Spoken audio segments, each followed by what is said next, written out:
প্রিয় দেশবাসী, শিশু, কিশোর কিশোরী, তরুণ তরুণী, ছাত্রছাত্রী, নারী পুরুষ, নবীন প্রবীণ, আপনাদের সকলের প্রতি আমার আন্তরিক সালাম ও শ্রদ্ধা।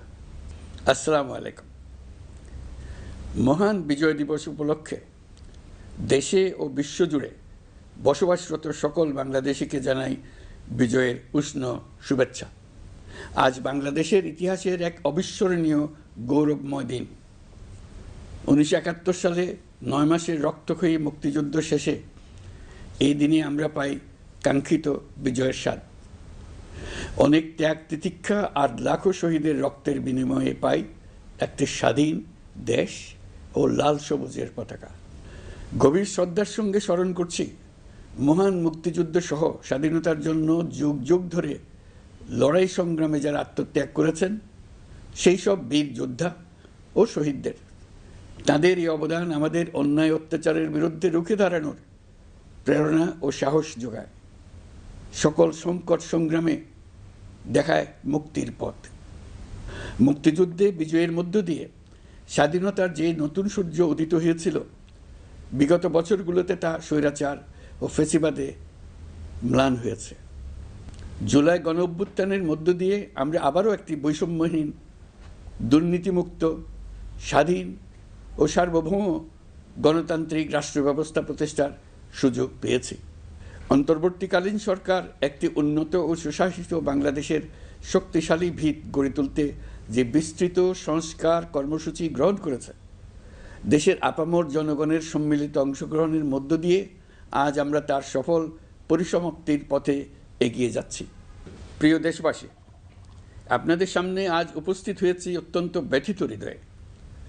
এই আনন্দের দিনে গভীর বেদনার সঙ্গে জানাচ্ছি জুলাই অভ্যুত্থানের সম্মুখ যোদ্ধা, ইনকিলাব মঞ্চের মুখপাত্র শরীফ ওসমান হাদির উপর সম্প্রতি যে হামলার ঘটনা ঘটেছে তা শুধু একজন ব্যক্তির উপর আঘাত নয়, এটি বাংলাদেশের অস্তিত্বের উপর আঘাত, আমাদের গণতান্ত্রিক পথ চলার উপরে আঘাত।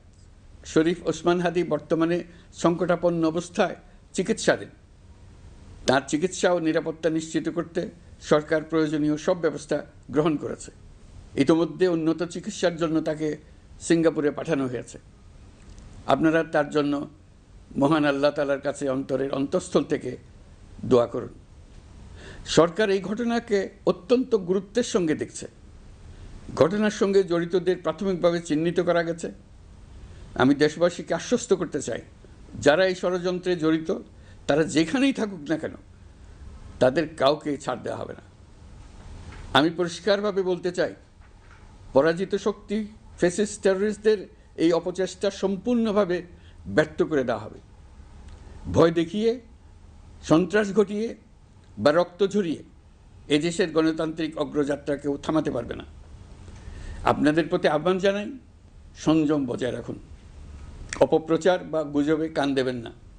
ফ্যাসিস্ট টেররিস্টরা যারা অস্থিরতা সৃষ্টি করতে চায়, আমরা অবশ্যই ঐক্যবদ্ধ হয়ে তাদের মোকাবেলা করব।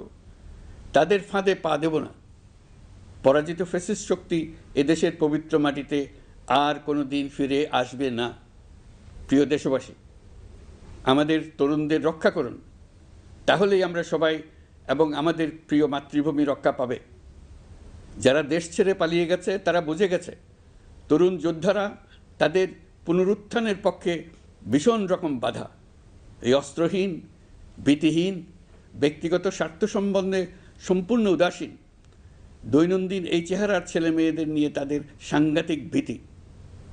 তাদের লক্ষ্য হলো নির্বাচন আসার আগেই পথের এই বাধাগুলো সরিয়ে ফেলা, নিজেদের রাজত্ব আবার কায়েম করা। তাদের বন্ধুরা যতদিন তাদের সঙ্গে আছে ততদিন তারা এই স্বপ্ন দেখবে। নির্বাচন হয়ে গেলে তাদের বন্ধুরা সমর্থন জোগাতে বেকায়দায় পড়বে। সেজন্যই তো এত তাড়াহুড়া। তারা চায় নির্বাচনের আগেই তাদের ফিরে আসা নিশ্চিত করতে। নানা ভঙ্গিতে এটা তারা করবে। এই চোরাগুপ্তা খুন করার যে উদ্যোগ, তার একটা রূপ। আরও কঠিনতর পরিকল্পনা নিয়ে তাদের প্রস্তুতি আছে। দেশের সবাইকে জোর গলায় বলতে হবে, আমরা তরুণদের রক্ষা করব। এখানে পুরনো আমলের দাসত্ব মেনে যারা আছে তাদেরকে দাসত্ব থেকে বের হয়ে আসতে হবে। উৎসবমুখর শান্তিপূর্ণ নির্বাচন করে আমরা সবাই মিলে দেশের উপর আমাদের পরিপূর্ণ দখল প্রতিষ্ঠিত করব। নির্বাচন অবধি আর বাকি মাত্র 2 মাস। আমরা তাদের উপর নজর রাখব এবং বাকি দিনের প্রতিটি দিন উৎসবমুখর করে রাখব। যেহেতু আমাদের কিশোর কিশোরী তরুণ তরুণীদের মনে কোনো ভয় ডর নেই, তাই তারা নির্বাচনের আগের 2 মাসের প্রতিটি মুহূর্তকে উৎসবমুখর করে রাখবে। সব রকমের হিংসা কোন্দল থেকে দেশকে বাঁচিয়ে রাখবে। প্রিয় দেশবাসী, আপনারা জানেন জাতীয় নেত্রী, দেশের 3 বারের সাবেক প্রধানমন্ত্রী, গণতান্ত্রিক রাজনীতির অন্যতম শীর্ষ ব্যক্তিত্ব এবং বিএনপি চেয়ারপারসন বেগম খালেদা জিয়া বর্তমানে অসুস্থ অবস্থায় হাসপাতালে আছেন। এই বিষয়টি আমাদের সকলের জন্যই উদ্বেগের বিষয়। অন্তর্বর্তীকালীন সরকার বেগম খালেদা জিয়ার অসুস্থতার বিষয়টি শুরু থেকেই সর্বোচ্চ গুরুত্ব দিয়ে আসছে। বেগম খালেদা জিয়া বাংলাদেশের ইতিহাসের একটি গুরুত্বপূর্ণ অধ্যায়ের অবিচ্ছেদ্য অংশ। বাংলাদেশের স্বাধীনতা, সার্বভৌমত্ব ও গণতন্ত্রের প্রতি তার অবিচল অঙ্গীকার, দেশের উন্নয়নে তার অবদান এবং তার প্রতি জনগণের শ্রদ্ধাময় আবেগ বিবেচনা নিয়ে সরকার ইতিমধ্যেই তাকে রাষ্ট্রের অতি গুরুত্বপূর্ণ ব্যক্তি হিসেবে ঘোষণা দিয়েছে। সরকারের পক্ষ থেকে তার চিকিৎসা নিশ্চিত করতে পরিবারের ইচ্ছাকে সম্মান দেখিয়ে প্রয়োজনীয় সব ধরনের সহযোগিতা দেওয়া হচ্ছে। দেশে চিকিৎসার পাশাপাশি প্রয়োজনীয় বিদেশে উন্নত চিকিৎসার ব্যবস্থা সহ সব বিষয় বিবেচনায় রয়েছে। প্রিয় দেশবাসী, দায়িত্ব গ্রহণের পর অন্তর্বর্তীকালীন সরকার 3টি বিষয়কে সর্বাধিক গুরুত্ব দিয়েছে: জুলাই আগস্ট হত্যাকাণ্ডের বিচার, একটি জবাবদিহিমূলক ও কার্যকর গণতান্ত্রিক ব্যবস্থায় উত্তরণের জন্য রাষ্ট্র কাঠামোর প্রয়োজনীয় মৌলিক সংস্কার এবং একটি সুষ্ঠু নির্বাচন। জুলাই গণঅভ্যুত্থানকালে তৎকালীন ফ্যাসিস্ট সরকারের নির্দেশে সংগঠিত হত্যাকাণ্ডের বিচার কাজ যথাযথ আইনি প্রক্রিয়ায় এগিয়ে চলছে। ইতিমধ্যে ট্রাইব্যুনাল কর্তৃক একটা মামলার রায় ঘোষিত হয়েছে। আন্তর্জাতিক অপরাধ ট্রাইব্যুনাল স্বাধীন ও স্বচ্ছ প্রমাণভিত্তিক বিচার প্রক্রিয়ার মাধ্যমে দেশের ছাত্র, শ্রমিক ও সাধারণ জনগণের উপর নির্বিচার হত্যাকাণ্ডের প্রধান নির্দেশদাতা হিসেবে পতিত ফ্যাসিস্ট সরকারের প্রধান শেখ হাসিনাকে মৃত্যুদণ্ড প্রদান করেছে। যথাযথ আইনি প্রক্রিয়া অংশ হিসেবে অভ্যুত্থানের পর পলাতক শেখ হাসিনা এবং এই মামলার সাজাপ্রাপ্ত অপর আসামি সাবেক স্বরাষ্ট্রমন্ত্রী আসাদুজ্জামান খানকে দেশে ফেরানোর জন্য সরকার আনুষ্ঠানিকভাবে ভারত সরকারকে অনুরোধ জানিয়েছে। প্রিয় দেশবাসী, ইতিমধ্যে বেশ কিছু প্রাতিষ্ঠানিক ও কাঠামোগত সংস্কার সম্পন্ন করা হয়েছে। কয়েক ডজন পুরনো আইন সংশোধন করা হয়েছে এবং বেশ কয়েকটি নতুন আইন প্রণয়ন করা হয়েছে। সংস্কারের সবচেয়ে বড় পদক্ষেপ হচ্ছে জুলাই জাতীয় সনদ। মৌলিক সাংবিধানিক সংস্কার নিশ্চিত করার জন্য এটি আদেশ আকারে জারি করা হয়েছে। জুলাই জাতীয় সনদ বাস্তবায়নে এখন নাগরিকদের অনুমোদন নেওয়ার পালা। তাই আগামী নির্বাচনে আপনাদের সিদ্ধান্ত অপরিসীম গুরুত্বপূর্ণ। গণতান্ত্রিক ভবিষ্যতের পথরেখা এখান থেকেই সূচিত হবে। আগামী সংসদ নির্বাচনের সময় একই সঙ্গে জুলাই জাতীয় সনদের উপর গণভোট অনুষ্ঠিত হবে। এই গণভোটে আপনারা হ্যাঁ না ভোটের মাধ্যমে সংস্কারের পক্ষে বা বিপক্ষে মতামত দিন। নির্বাচন কমিশন ইতিমধ্যে নির্বাচনের তফসিল ঘোষণা করেছে। আগামী 12ই ফেব্রুয়ারি সাধারণ নির্বাচন ও গণভোট অনুষ্ঠিত হবে। এই লক্ষ্যে যাবতীয় প্রস্তুতি চূড়ান্ত করা হয়েছে। সরকার নির্বাচন কমিশনকে সর্বাত্মক সহযোগিতা দিয়ে যাচ্ছে। প্রিয় দেশবাসী, এবারের নির্বাচন ও গণভোট বাংলাদেশের ভবিষ্যৎ পথরেখা নির্ধারণের এক ঐতিহাসিক মুহূর্ত। আমরা কোন ধরনের রাষ্ট্র প্রত্যাশা করি তা নির্ভর করবে গণভোটের ফলাফলের উপরে। এই ভোটের মাধ্যমে ঠিক হবে নতুন বাংলাদেশের চরিত্র, কাঠামো ও অগ্রযাত্রার গতিপথ। আমরা চাই এই নির্বাচন হোক সত্যিকার অর্থে উৎসবমুখর, অংশগ্রহণমূলক, শান্তিপূর্ণ এবং সর্বোপরি সুষ্ঠু। নির্বাচনকে ঘিরে নিরাপত্তা, প্রশাসনিক প্রস্তুতি, প্রযুক্তিগত সহায়তা এবং পর্যবেক্ষণের প্রতিটি ধাপকে আমরা অত্যন্ত গুরুত্বের সঙ্গে বিবেচনা করছি। একটি গ্রহণযোগ্য নির্বাচন আয়োজনের জন্য প্রয়োজনীয় সব ব্যবস্থা গ্রহণে আমরা প্রতিশ্রুতিবদ্ধ। একটি বিষয় বারবার মনে করিয়ে দিতে চাই, নতুন বাংলাদেশ গঠনের দায়িত্ব আমাদের সবার। আপনাদের মূল্যবান ভোটেই আমাদের রাষ্ট্রের ভবিষ্যৎ নির্ধারণ করবে। তাই ভোটকে শুধু কাগজে একটা সিল মারার আনুষ্ঠানিকতা হিসেবে দেখলে হবে না, বরং এটি হবে নতুন রাষ্ট্র বিনির্মাণে আপনার সক্রিয় অংশগ্রহণ, গণতান্ত্রিক অধিকার চর্চা এবং দেশকে এগিয়ে নিতে সরাসরি অবদান। দেশের মালিকানা আপনাদের হাতে, আর সেই মালিকানারই স্বাক্ষর আপনার ভোট। এই নির্বাচনের গ্রহণযোগ্যতা ও পবিত্রতা রক্ষার জন্য রাজনৈতিক নেতৃত্বের ভূমিকা অপরিসীম। আমি দেশের প্রতিটি রাজনৈতিক দলের নেতৃবৃন্দের প্রতি উন্মুক্ত আহ্বান জানাচ্ছি, আপনারা একে অপরকে প্রতিযোগী হিসেবে দেখবেন, কখনো শত্রু হিসেবে দেখবেন না। নির্বাচনের মাঠে এমন একটি সুষ্ঠু, গ্রহণযোগ্য, শান্তিপূর্ণ পরিবেশ তৈরি করুন যাতে দেশের মানুষ গণতান্ত্রিক প্রক্রিয়ার প্রতি আরও আত্মবিশ্বাসী হয়ে ওঠেন। যারা ভোট বাক্স ডাকাতি করবে তারা দেশের মানুষের স্বাধীনতা হরণকারী, তারা নাগরিকদের দুশমন। তাদের থেকে নাগরিকদের রক্ষা করা আমাদের সবার অবশ্য কর্তব্য। ভোট জনগণের ভবিষ্যৎ রচনার অক্ষর। ভোট বাক্সে ভোট জমা দিতে না পারলে কাঙ্ক্ষিত ভবিষ্যৎ আর রচনা করা যাবে না। আপনার ভোট আপনি সযত্নে ভোট বাক্সে দিয়ে আসুন।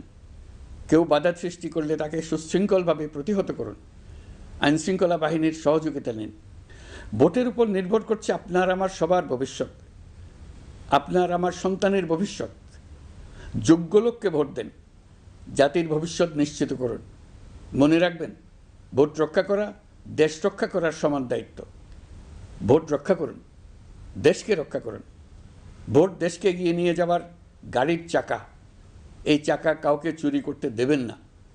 আসন্ন জাতীয় নির্বাচন ও গণভোটকে সামনে রেখে প্রশাসনকে আরও কার্যকর, নিরপেক্ষ ও নির্বাচনী পরিবেশের উপযোগী করতে সরকার মাঠ প্রশাসন ও পুলিশ প্রশাসনে বেশ কিছু রদবদল করেছে।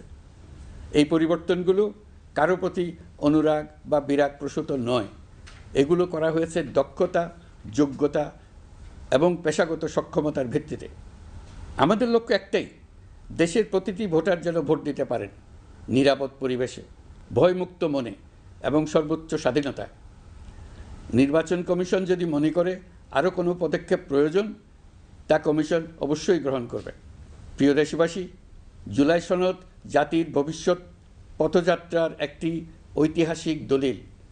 এই সনদে আমরা যে সংস্কারমালা প্রস্তাব করেছি, রাজনৈতিক স্থিতিশীলতা, বিশ্বাসযোগ্য নির্বাচন, প্রশাসনিক জবাবদিহিতা, দুর্নীতি হ্রাস, অর্থনৈতিক পুনর্গঠন এবং সমাজে সম অধিকার প্রতিষ্ঠা, এসব বাস্তবায়নের জন্য প্রয়োজন জনগণের সুস্পষ্ট মতামত।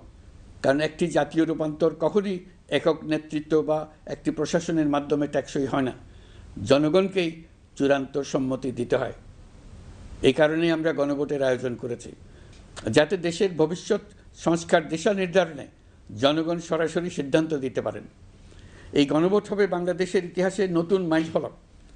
এখানে আপনাদের প্রতিটি ভোট আগামী দিনের রাষ্ট্র ব্যবস্থার ভিত্তি স্থাপন করবে। এবারের নির্বাচনটি অনেক বেশি গুরুত্বপূর্ণ, কারণ একই দিনে এবার দুটি ভোট, একটি সংসদ সদস্য নির্বাচনের ভোট আর একটি গণভোট, যার প্রভাব হবে শতবর্ষব্যাপী। কাজেই অবশ্যই ভোট দেন, ভবিষ্যৎ নিশ্চিত করুন। এর মাধ্যমে আপনারা জানিয়ে দিন, আপনারা কি জুলাই সনদের সংস্কার কাঠামোকে এগিয়ে নিতে চান কি চান না। আপনাদের ভোটই নির্ধারণ করবে রাষ্ট্র কোন পথে অগ্রসর হবে, প্রশাসন কোন কাঠামোয় পুনর্গঠিত হবে এবং নতুন বাংলাদেশ কেমন রূপ পাবে। প্রিয় দেশবাসী, আপনারা জানেন জুলাই অভ্যুত্থানের সময় আমাদের প্রবাসী ভাই বোনেরা কী তৎপরতার সঙ্গে এগিয়ে এসেছিলেন। ফেসিবাদের মসনদ গুড়িয়ে দিতে তারা অভূতপূর্ব ভূমিকা রেখেছেন।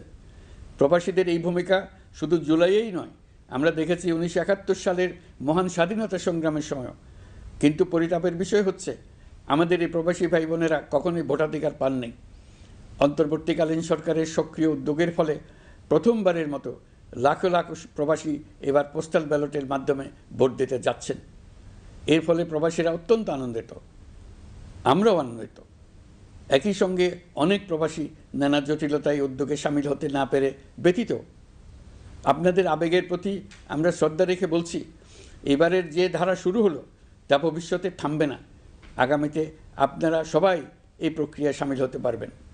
প্রিয় দেশবাসী, আজ আমি আপনাদের সামনে আমাদের রাষ্ট্রের ন্যায় বিচার, আইন শৃঙ্খলা ও মানবাধিকার পরিস্থিতির বিষয়ে কিছু গুরুত্বপূর্ণ অগ্রগতি তুলে ধরতে চাই। একটি আধুনিক, ন্যায়ভিত্তিক ও জবাবদিহিমূলক রাষ্ট্র প্রতিষ্ঠার জন্য বিচার বিভাগকে স্বাধীন করা অত্যাবশ্যক। বহুদিন ধরে বিচার বিভাগ প্রশাসনের বিভিন্ন কাঠামোগত সীমাবদ্ধতার কারণে তার পূর্ণ সম্ভাবনা অনুযায়ী কাজ করতে পারেনি। এটি জনগণের ন্যায় বিচার পাওয়ার অধিকারের বাধা সৃষ্টি করেছে আর রাষ্ট্রের উপর মানুষের আস্থাকেও দুর্বল করেছে। অন্তর্বর্তীকালীন সরকারের অন্যতম বড় পদক্ষেপ বিচার বিভাগের প্রশাসনিক স্বাধীনতা নিশ্চিত করা। আনন্দের সঙ্গে আপনাদের জানাতে চাই, ইতিমধ্যে বিচার বিভাগকে স্বতন্ত্র প্রশাসনিক কাঠামো দিয়ে পৃথক সচিবালয় গঠন করা হয়েছে। এই পদক্ষেপ বাংলাদেশের বিচার ব্যবস্থার সংস্কারের ইতিহাসে একটি যুগান্তকারী মাইলফলক। এখন থেকে আর রাজনৈতিক কোনো চাপ বা প্রভাবের মাধ্যমে বিচারিক স্বাধীনতা যাতে ব্যাহত না হয় সে নিশ্চয়তা আরও জোরদার হবে। প্রিয় দেশবাসী, আমাদের দেশের পুলিশ প্রশাসন দীর্ঘদিন ধরে নানা সমস্যার মুখোমুখি। ফ্যাসিস্ট আমলের দুর্নীতি, ক্ষমতার অপব্যবহার ও স্বার্থান্বেষী নিয়োগের কারণে সাধারণ মানুষ পুলিশের প্রতি আস্থা হারিয়েছে। আমরা চাই এই আস্থা পুনঃপ্রতিষ্ঠিত হোক। সেই লক্ষ্যে গৃহীত হয়েছে পুলিশ কমিশন অধ্যাদেশ 2025। ফ্যাসিবাদী শাসন আমলে আমাদের মানবাধিকারহীন এক ভয়াবহ রাষ্ট্রে বসবাস করতে বাধ্য করা হয়েছিল। অথচ সেই ফ্যাসিস্ট সরকারিও জাতীয় মানবাধিকার কমিশন নামে একটি সংস্থার অস্তিত্ব ছিল। মূলত আজ্ঞাবহ লোকদের দ্বারা এই ধরনের প্রতিষ্ঠানগুলো পরিচালিত হতো নিজেদের অপকর্মের বৈধতা নিশ্চিত করার স্বার্থে। এই অসাধু ব্যবস্থার পরিসমাপ্তি ঘটানোর উদ্দেশ্যে অন্তর্বর্তীকালীন সরকার জাতীয় মানবাধিকার কমিশন অধ্যাদেশ 2025 জারি করেছে। প্রিয় দেশবাসী, আমরা আজ এক নতুন ইতিহাসের দোরগোড়ায় দাঁড়িয়ে আছি। এই দেশ আমাদের, এই রাষ্ট্র আমাদের, এর ভবিষ্যৎও আমাদের হাতেই। এখন আমাদের ঐক্যবদ্ধ হয়ে সামনে এগিয়ে যাওয়ার পালা। আমরা এবারের বিজয় দিবসকে জাতীয় জীবনে নতুনভাবে ঐক্যবদ্ধ হওয়ার সুবর্ণ সুযোগ হিসেবে নিতে চাই। মহান মুক্তিযুদ্ধ ও জুলাই গণ অভ্যুত্থানের ঐতিহাসিক অনুপ্রেরণা ধারণ করে জনগণের ক্ষমতায়নের লক্ষ্যে এগিয়ে যাওয়া এবং গণতান্ত্রিক উত্তরণের পথে যেই নবযাত্রা সূচিত হয়েছে তা এগিয়ে নেওয়াই আমাদের সম্মিলিত দায়িত্ব। আসুন শতবর্ষের সংগ্রাম ও বহু কষ্টে অর্জিত স্বাধীনতাকে পূর্ণতা দিতে নতুন প্রজন্মের জন্য একটা নিরাপদ, সুখী ও সুন্দর বাংলাদেশ গড়ে তোলে। ধর্ম, বর্ণ, গোষ্ঠী এবং লিঙ্গ পরিচয় নির্বিশেষে সবাই ঐক্যবদ্ধভাবে হাতে হাত রেখে এগিয়ে যাই শান্তি, সমৃদ্ধি ও গণতন্ত্রের পথে। আসুন ন্যায় বিচার, গণতন্ত্র, মানবিকতা ও উন্নয়নের পথে একসঙ্গে এগিয়ে যাই। সবাইকে আবারও মহান বিজয় দিবসের আন্তরিক শুভেচ্ছা জানাচ্ছি। আল্লাহ।